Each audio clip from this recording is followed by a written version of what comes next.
Have you ever shared a piece of advice with your grown child, something you know could save them time, pain, or heartache, only to be met with silence, a dismissive nod, or even a quick change of subject?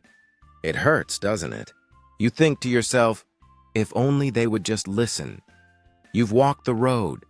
You've lived the lessons, and yet the people you love most sometimes seem to close the door on your wisdom.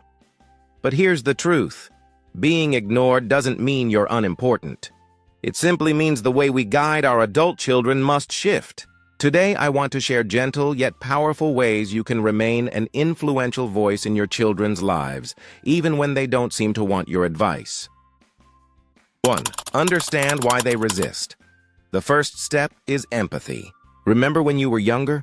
Perhaps your parents offered advice about your career, your relationships, or how to raise your kids. Did you always welcome it with open arms? Probably not.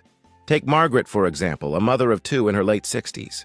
When her son dismissed her financial advice, she felt rejected. But when she thought back, she realized she had done the same with her own mother decades earlier. This recognition softened her heart. When children resist advice, it often isn't about you. It's about their need to establish independence, make mistakes, and prove to themselves that they can handle life. When you understand this, the rejection feels less personal, and you can shift from frustration to compassion. 2. Focus on listening, not fixing.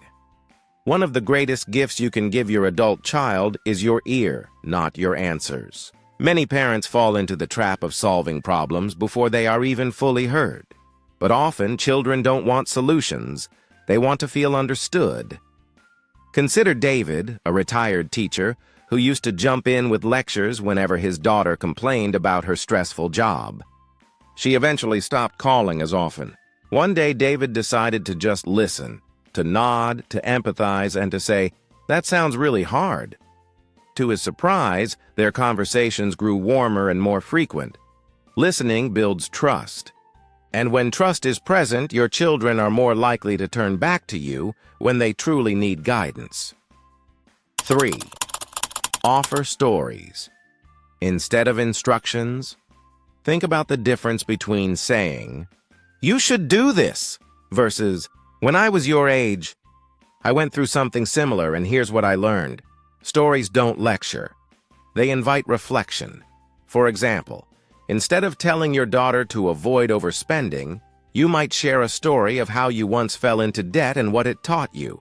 The story gives her space to connect the dots without feeling pressured. Stories plant seeds. They allow your wisdom to live quietly in your child's heart until the moment they're ready to water it with their own experience. 4. Respect their boundaries. Sometimes the best thing you can do is step back. It feels counterintuitive, but respecting boundaries shows love in action. When your child says, "I don't want to talk about it," it doesn't mean they don't value you. It means they need space. Think of Helen, whose daughter was going through a divorce. Helen wanted desperately to offer advice, but her daughter asked her not to interfere. So Helen shifted her focus. She cooked meals, offered hugs, and simply said, "I'm here if you need me." Months later, her daughter opened up and asked for her input. Respect built the bridge for deeper trust. Boundaries aren't walls. They're doors that open when your child feels safe, not pressured. 5. Be the example, not the voice.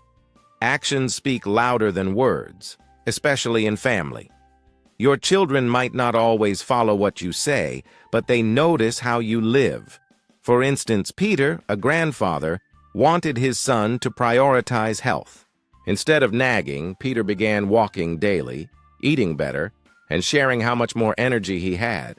Slowly, his son joined him on morning walks. When you embody the advice you wish to give, your children naturally become curious.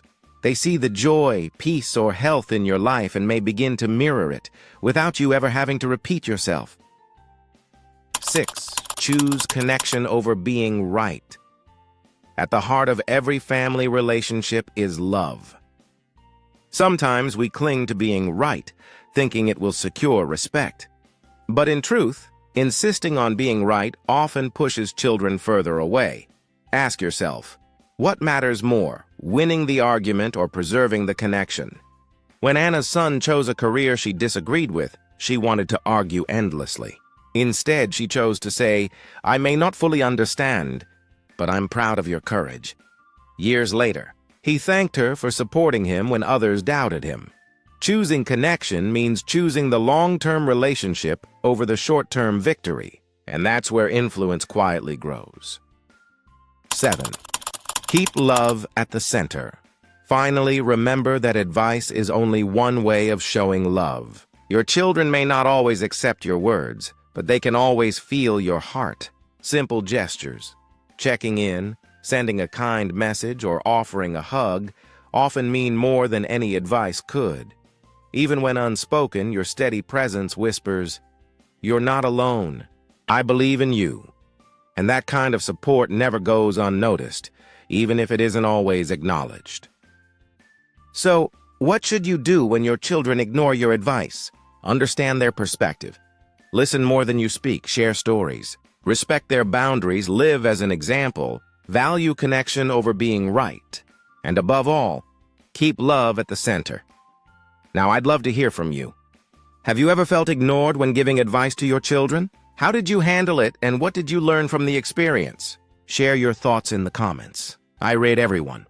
If this video resonated with you, please give it a thumbs up, subscribe for more heartfelt guidance, and share it with other parents who may need encouragement today.